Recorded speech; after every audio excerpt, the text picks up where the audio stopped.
আসসালামু আলাইকুম। আমি মুক্তা। জীবনের ডায়েরি ইউটিউব চ্যানেলে আপনাদেরকে আরও একবার স্বাগত জানাই। দূরে এবং কাছে, দেশ এবং দেশের বাহিরে যে যেখান থেকে আমার ভিডিওটি দেখছেন, আশা করি সবাই ভালো আছেন। আলহামদুলিল্লাহ, আমরাও বেশ ভালো আছি। একটি মেয়ের কাছে বাবার বাড়ি এবং স্বামীর সংসার দোনোটাই কিন্তু গুরুত্বপূর্ণ। একটি মেয়ের কাছে বাবার বাড়ি হচ্ছে আরামের জায়গা, আর স্বামীর সংসারটাও কিন্তু একটি মেয়ের কাছে শান্তির জায়গা। বাবার বাড়ি থেকে আসার পর নিজের সংসারের কাজগুলো কিন্তু একে একে করে নিচ্ছিলাম, আর এত এত কাজ জমা হয়ে গিয়েছিল যেই কাজগুলো আমি দিনে রাতে করেও শেষ করতে পারছি না। কিছু কিছু কাজ রাতে করে রাখি যাতে দিনের বেলা আমার কষ্টটা কম হয় আর কাজ নিয়ে তেমন একটা ঝামেলা পোহাতে না হয়। আরএফএলের র্যাকটা একটু আগে আমি ভিজিয়ে রেখেছিলাম, তারপরে ধুয়ে নিলাম। এটা কিন্তু সন্ধ্যার ভিডিও। আমি রাতের বেলা কিছু কাপড় ভিজিয়ে তারপরে ধুয়ে রেখেছিলাম। তো বারান্দায় শুকাতে দিয়েছি অনেকগুলো কাপড়, সেখানে জায়গা হচ্ছিল না, তারপরে ঘরে এনে কিছু কাপড় জানালার উপরে দিয়ে দিয়েছি। রাতের বেলা যেহেতু কিছু কাজ এগিয়ে রেখেছি, তো সকালটা কিন্তু খুব সুন্দরভাবে শুরু হয়েছে। কাপড়গুলো ধুয়ে রাখার কারণে, র্যাকটা ধুয়ে রাখার কারণে অনেকগুলো কাজ কিন্তু আমার কমে গিয়েছে। রাতে থালাবাটি ধুয়ে রান্নাঘরটাও কিন্তু পরিষ্কার করে রেখেছিলাম। রাতে যে র্যাকটা ধুয়ে পরিষ্কার করে রেখেছি, তো সেই র্যাকটা সোহানার জন্য। এখানে সোহানা সবসময় বই খাতা রাখে, তো র্যাকটা এসে দেখি এত বেশি ধুলো জমে গিয়েছে। রুমগুলো বন্ধ ছিল, তারপরে অনেক ধুলো। তো র্যাকটা রাতে ধুয়ে দেওয়ার কারণে যে সকাল সকালে কিন্তু সোহানা ওর বই খাতাগুলো গুছিয়ে নিচ্ছিল। তো আজ কিন্তু মা মেয়ে দুইজনে মিলে ঘরের টুকিটাকি কাজ করব। রাতে আমি বড় বড় যে কাজগুলো মানে ভারী ভারী কাজগুলো করে রেখেছি, তো দিনের বেলা টুকিটাকি কাজগুলো করব, সেই সাথে রান্না বাড়া করব। রাতে যে কাপড়গুলো ধুয়ে রেখেছিলাম ওইগুলো একটু উলট পালট করে দিলাম যাতে তাড়াতাড়ি শুকিয়ে যায়। আমার বারান্দায় তেমন একটা রোদ পায় না, সকাল সকালে রোদ পায়, তারপরে কিন্তু আর রোদ পাওয়া যায় না। আমি শুধু রোদের দেখা পাই সকালবেলায়। তো যাই হোক, সোহানা ওই রুমে সুন্দর করে বই খাতাগুলো গুছিয়ে এই রুমে চলে এসেছে। তো মা মেয়ে মিলে একটু বুদ্ধি খাটিয়ে কাজ করছিলাম। এখানে পারফিউমের যে বোতলগুলো, তো সেই বোতলগুলো সোহানা একদমই ফেলতে দেয় না, সবসময় কিন্তু পারফিউমের বোতলগুলো রেখে দেয়। বাড়ি থেকে যে মানি প্ল্যান্ট গাছগুলো এনেছিলাম, তো মেয়ে বুদ্ধি দিল যে আম্মু, এখানে যে পারফিউমের বোতলগুলো এগুলোর মধ্যে মানি প্ল্যান্ট রাখলে কিন্তু অনেক বেশি সুন্দর লাগবে। তো যেহেতু রাতে অনেকগুলো কাজ করে রেখেছি, দিনের বেলা কিন্তু কাজের চাপটা একদমই কমে গিয়েছে। যেহেতু রাতের বেলা অনেকগুলো কাজ করে রেখেছি, তো মা মেয়ে মিলে এখন আজাইরা কাজ করছি। তবে এটা কিন্তু সত্যি, রাতের বেলা যদি কিছু কাজ করে এগিয়ে রাখা যায়, সকালটা কিন্তু খুব সুন্দরভাবে শুরু হয়, রানীর মতো থাকা যায়। রাতের বেলা কিন্তু কঠিন কাজগুলো করে রেখেছিলাম। খাওয়া দাওয়া শেষ করে থালাবাটি ধুয়ে রান্নাঘরটা পরিষ্কার করে রেখেছি, সেই সাথে কিছু কাপড় ধুয়েছি। বই খাতার জন্য র্যাকটা পরিষ্কার করে একদম ধুয়ে রেখেছিলাম, ঘর মুছেছিলাম। তো দেখুন কতগুলো কাজ করেছি, সেই কাজগুলো কিন্তু আমার দিনের বেলা করা লাগতো। তো রাতের বেলা করাতে দেখা যায় কি, দিনের বেলা এই কাজগুলো থেকে আমি অনেকটাই মুক্তি পেয়ে গেলাম। তো এখানে মানি প্ল্যান্ট রাখলাম, এটা একটা দেয়ালে সেট করব। আপনারা বলবেন এই জায়গাটাতে কেমন লাগছে, যদি ভালো না লাগে পরবর্তীতে জায়গাটা চেঞ্জ করব।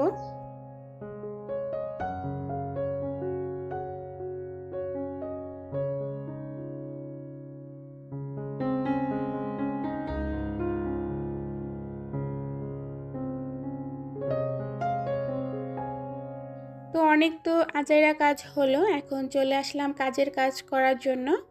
দুপুরবেলা রান্না বাড়া করব, সেজন্য শাক বেছে নিব। মোস্তাকিমের বাবা গতকাল রাতে মার্কেট থেকে আসার টাইমে কিছু বথুয়া শাক নিয়ে এসেছিল, এগুলো কেটে পরিষ্কার করে রাখবো। আজকে আমি বথুয়া শাকটা একটু অন্যভাবে রান্না করব, মানে ভাজি করব। কিছু সিম দিব আর কিছু আলু দিব এবং বেশি করে কাঁচামরিচ দিয়ে ঝাল ঝাল করে রান্না করব। একজন গৃহিণীর দিনের শুরু কাজ দিয়ে, তেমনি দিনের শেষটাও কিন্তু কাজ দিয়ে হয়। আর আমরা যদি একটু বুদ্ধি করে কাজগুলো সহজ করে নেই, তাহলে কিন্তু আমাদের জন্যই ভালো। হয়তো কালকের দিনটা আমার খুব কষ্টে যাবে, অনেক কাজ করতে হবে, তো সেই কাজগুলো যদি আমি আজকের দিনে করে রাখি, কালকের দিনটা একটু আরামে থাকা যাবে। কাজ যে করে রাখলে এই কাজটা আর করতে হবে না এমন কিন্তু ব্যাপার না। একই কাজ আমরা প্রতিনিয়ত করছি এবং প্রতিনিয়তই করতে হবে, কিন্তু এখানে আমরা একটু সহজ করে বুদ্ধি খাটিয়ে করে নিই যাতে একটু নিজেদের কষ্ট কম হয়। কষ্ট কম হয় বলতে কি, আমরা যে কাজটা আজ করব সেই কাজটা কাল করলে একই কষ্ট হবে, তবে একটু আরামের জন্য একটু বুদ্ধি খাটিয়ে মাঝে মধ্যে এই কাজগুলো করে নিই। এই যে রাতের বেলা থালাবাটি তারপর কাপড় এগুলো যে আমি করে রেখেছিলাম, দিনটাতে কিন্তু আমি একটু আরাম করতে পেরেছি। যদি এই কাজগুলো না করে রাখতাম তাহলে এই দিনগুলোতে রান্না বাড়া এই কাজগুলো নিয়ে অনেক বেশি হিমশিম খেতে হতো। তো এই আর কি, দেখা যায় নিজের সেভের জন্য বা নিজের আরামের জন্য মাঝে মধ্যে একটু কাজ করে রাখা ভালো। আমাদের যাদের হেল্পিং হ্যান্ড নাই, নিজেদের কাজ নিজেদেরই করতে হয়, তারা একটু বুদ্ধি খাটিয়ে কাজ করতে পারলে অনেক বেশি ভালো হয়। আসলে আমি সবসময় নিজের কাজ নিজে করতে পছন্দ করি। আমার কারো কাজ একদমই ভালো লাগে না। আমি খুব নিখুঁতভাবে কাজ করি এবং সময় নিয়ে করি, এজন্য হয়তো কারো কাজ আমার কাছে তেমন একটা ভালো লাগে না। আমি কিন্তু শাকটা ভালো করে একদম বেছে নিয়েছি, কিছু সিম দিয়েছি, কাঁচামরিচ দিয়েছি। আজকে একটু শুটকি ভর্তা করব। অনেক দিন ধরে শুটকি ভর্তাটা খাওয়া হয় না, বাড়িতে যাওয়ার পরও কিন্তু তেমন একটা ভর্তা খাওয়া হয় নাই। তা আমি যেহেতু ভর্তা প্রেমী মানুষ, মনে হয় কি কত বছর হয়ে গিয়েছে ভর্তা খাই না। তো আজকে একটু শুটকি ভর্তা করব, সেই সাথে রুই মাছ রান্না করব ডাঁটা দিয়ে, আর শাক ভাজি করব দুপুরের রান্না।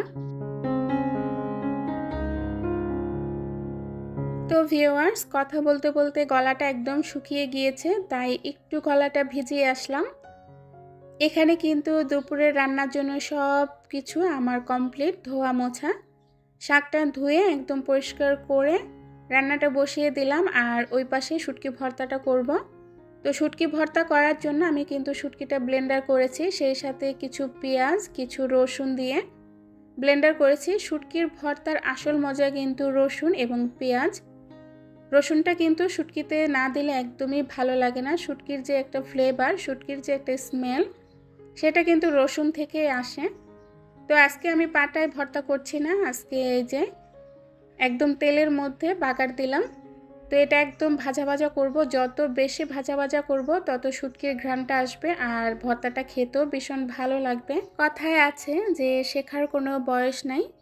সত্যি আমরা প্রতিনিয়ত কিছু না কিছু শিখছি।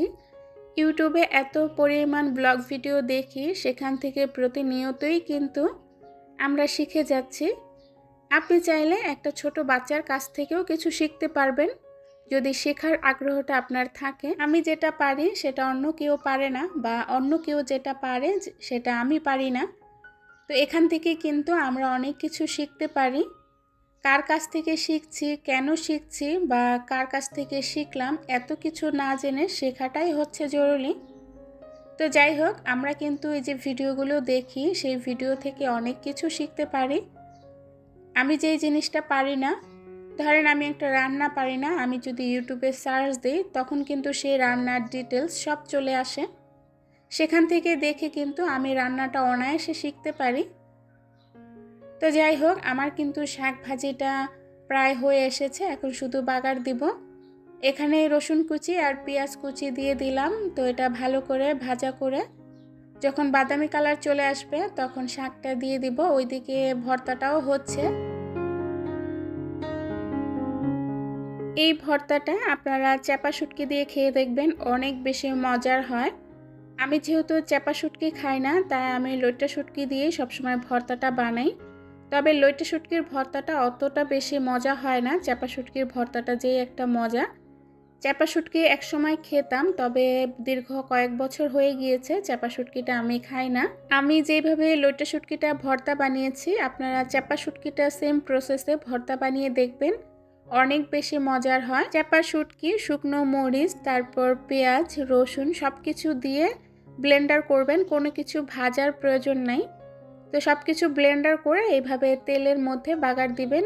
দেখবেন ভর্তাটা অনেক বেশি মজার হয়। কথা বলতে বলতে এখানে কিন্তু শাকভাজিটা হয়ে গিয়েছে। আমি একটা বাটির মধ্যে শাকটা বেড়ে নিলাম।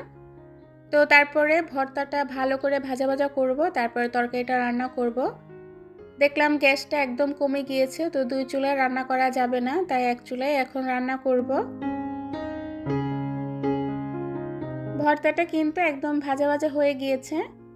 একদম তেল যখন উঠে এসেছে তখন কিন্তু ভর্তাটা নামিয়ে ফেলবো। আপনারা শুনলে হয়তো অবাক হবেন, এই যে ভর্তাটা বানিয়েছি, এই ভর্তাটা কিন্তু ঘরে কেউ খাবে না। মুস্তাকিমের বাবা তো একদমই খাবে না, কারণ এখানে অনেক পরিমাণ ঝাল দেওয়া হয়েছে।